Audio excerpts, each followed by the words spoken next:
Hello বন্ধুরা, তোমরা সবাই কেমন আছো? দেখো আজকে আমি নিয়ে নিয়েছি কিন্তু চালের গুঁড়ো, এখানটায় বসিয়ে দিয়েছি সরা। তো আজ বানাবো সরা পিঠা। তো চালের গুঁড়ো নিয়ে নিয়েছি, দিয়ে দেবো এর মধ্যে উষ্ণ গরম জল। আমি এর মধ্যে উষ্ণ গরম জল রেখেছিলাম, এটা এর মধ্যে অ্যাড করে দেব। এবার আস্তে আস্তে হালকা হাতে এটা মিশিয়ে নেব।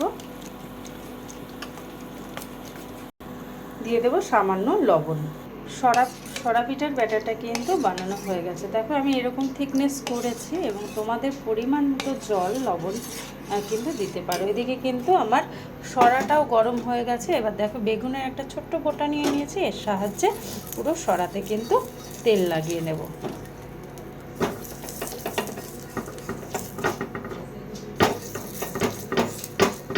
পিঠে সাধারণত মাটির উনুনেই ভালো হয়, কাঠের জালে, গ্যাসেও হয়, কিন্তু গ্যাসের থেকে কিন্তু কাঠের জালে বেশি ভালো হয়। এবার আস্তে আস্তে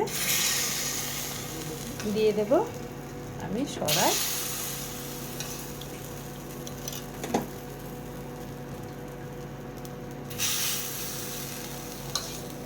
প্রথম চড়া একটু গরম বেশি হয়েছে। এবার কিন্তু ঢাকনাটা আমি জলে ভিজিয়ে রেখেছি, ঢাকনাটা দিয়ে ঢেকে দেবো। 2 থেকে 3 মিনিট কিন্তু ঢাকা থাকবে। তারপরে এবার সরাটা উঠিয়ে দেখে নেব। দেখো পিঠেগুলো কি সুন্দর হয়েছে। এবার আস্তে আস্তে কিন্তু একটা ছুরি নিয়ে নিয়েছি, ছুরির সাহায্যে তুলে নেব। এবার পিঠেগুলো তুলে নেব। এরকমভাবে কিন্তু পুরো সরা পিঠাগুলো আমি ভেজে নেব।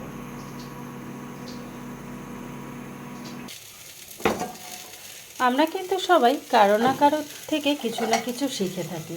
সেরকম কিন্তু আমিও শিখেছি আমার মায়ের থেকে, আমার ঠাম্মার থেকে, আর কিছুটা আমার দিদানের থেকে। আমি এই পিঠা করা, পুলি পিঠা, পায়েস এবং যে সমস্ত রকম রান্না কিন্তু আমি মা ঠাম্মা থেকেই বেশি শিখেছি। তো তোমরাও নিশ্চয়ই কারো না কারো থেকে শিখেছো। অবশ্যই কমেন্ট করে জানিয়ে তোমরা কার থেকে কী বানানো শিখেছো। দেখো আমার সরা পিঠাগুলো কিন্তু প্রায় হয়ে গেছে। এবার তুলে নেব। আমি তো বানিয়ে নিলাম ছোট্ট ছোট্ট করে সরা পিঠা। এটা ঝোলা গুড় বা তুমি এমনি গুড় বা দুধে ভিজিয়েও খেতে পারো। এটা কিন্তু খেতে অসাধারণ লাগে। সাধারণত এটা বেশিরভাগ মানুষ গুড় দিয়েই খায়। আমরাও কিন্তু এটা ছোলা গুড় দিয়ে খাবো, এবং কিছুটা বেঁচে থাকবে সেটা আমরা দুধেও ডিপ করে দেবো। তো আমি বানিয়ে নিলাম ছোট্ট ছোট্ট করে সরা পিঠা। আর তোমাদের কেমন লাগলো আমার পিঠা বানানোটা অবশ্যই কমেন্ট করে জানিও। আর তোমরা কে কী পিঠা বানিয়েছো সেটাও কিন্তু কমেন্ট করে জানাতে ভুলবে না। আর আমার পিঠা যদি ভালো লাগে অবশ্যই ভিডিওটা শেয়ার করে বন্ধুদের সাথে দেখার সুযোগ করে দেবে বন্ধুদের। আর ভালো লাগলে আমাকে ফলো করে নেবে। আর আমার একটা ইউটিউব চ্যানেল আছে যেটা ললিতা বিষ্ণু রান্নাঘর, সেখানে অবশ্যই কিন্তু যুক্ত হতে পারো, এবং সেখানে নতুন নতুন অনেক ভিডিও আছে, তোমরা সেই ভিডিওগুলো পেয়ে যাবে। আর সাথে থেকেও ভালোবেসে। ওকে টাটা, আজকের মতো এইটুকু। আবার দেখাবে অন্য কোনো ভিডিওর সাথে।